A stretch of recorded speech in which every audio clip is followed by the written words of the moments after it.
Hey everybody, welcome back to the channel, man. Y'all already know I got another great video for everyone today. Now, I know this one, when you first see it, might ruffle your feathers a bit or put you on guard. Y'all see that quitting word and like how that's actually okay to do, and you're like, oh man, this guy about to say some crazy stuff. But no, you already know I got that big picture for y'all, man. And before we get into it, let's cue that intro.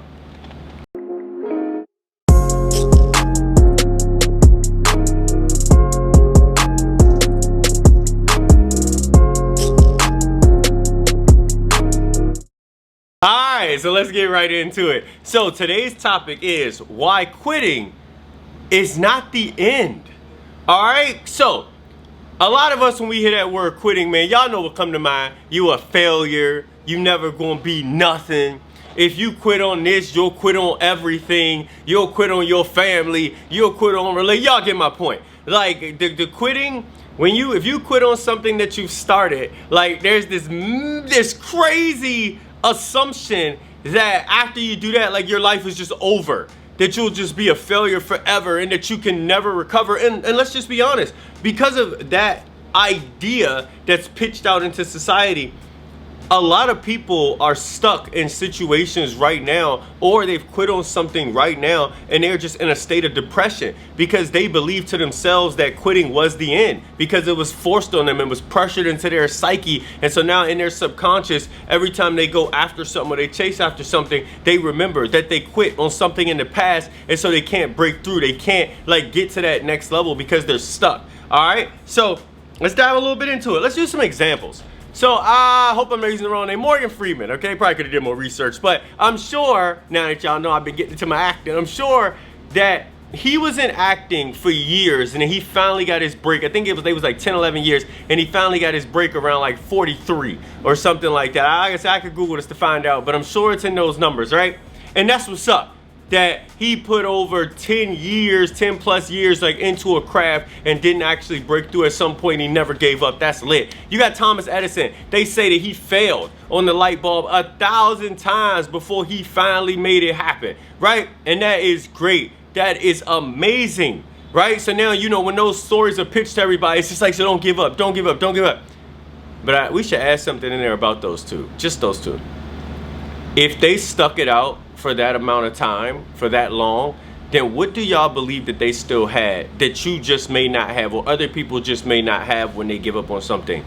It's still the desire and the passion to actually get it done, okay? Like where a lot of people fall victim to is sunk loss fallacy. I know I mentioned this a lot to you all, but I love getting right into it.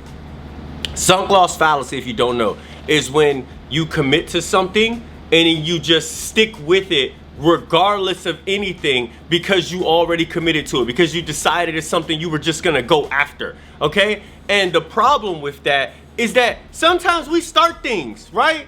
And we gotta start something to know if we like it, right? Like, I don't know if I'm gonna like karate. I've never done it in my life, you know what I mean? Like, I've traveled, so I'm trying to use other things. I don't know if I like playing a violin, right? I've never done it. So if I go to attempt to start playing a violin and I'm not feeling it, then I can give up on it. And people go, oh, you ain't even give it a real shot. I just didn't like it.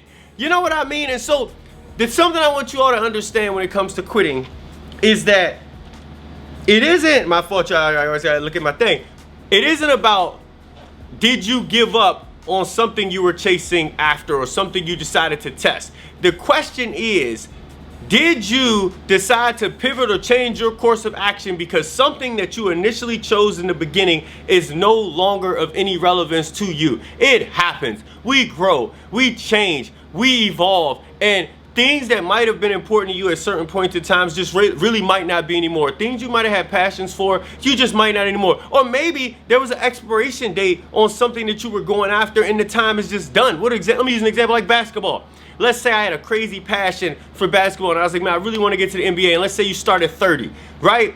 Well, we know 30, some players start getting that veterans minimum. And then around 33, 34, you slowly getting fizzed out the league. You know what I mean? And you end up in the big three, or you go overseas and play. But the point is, if a person's 35 years old with a passion for basketball and going to the NBA, that's probably going to be tough to accomplish. You know what I'm not saying? It's impossible, but I mean, we just gotta be realistic. Like LeBron James, 37 for God's sakes, and like he in his 20th season, and like, y'all know what I mean. You get my point. And so like, I just want people to understand that quitting is not your end. Quitting is actually your beginning. What did you learn from these things? What did you learn from these situations? What did you learn from these circumstances? Like, you are always free to pivot.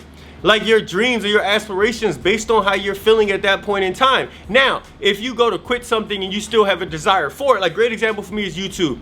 I started a channel, as a lot of y'all know, like a year and a half ago. I was rolling on it for a bit, and then honestly, I just stopped, right? But I never gave up. Deep in my soul, I knew I wanted to get back on here and start pumping out videos again, because I just got a lot of things that I just wanted to share with the world to be able to help everybody else improve themselves and everything. But like, I took a break from it, but I never quit. But it's because I still had a desire and a passion for it.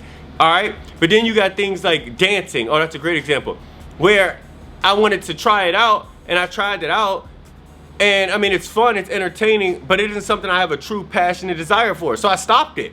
Right? And I started pivoting over to the things I like. So now instead of that, I went into boxing. I enjoy boxing because that was more me. I'm more feeling that. So someone could be like, oh, but you a quitter. You quit on dancing. No, I just didn't care about it. I tried it out. I didn't like it. And that's what a lot of y'all got to realize, that you are free to try things out. You are free to experiment on things. You are free to figure out if something is for you. And if it is not, it is okay to say stop. It's okay to quit. It's okay to pivot. Like, that's part of life. That's how we gain and grow experience to become who we are today. So if you enjoyed that video, make sure you hit the like button, make sure you hit the comment, and make sure you subscribe. I shall see y'all in the next video.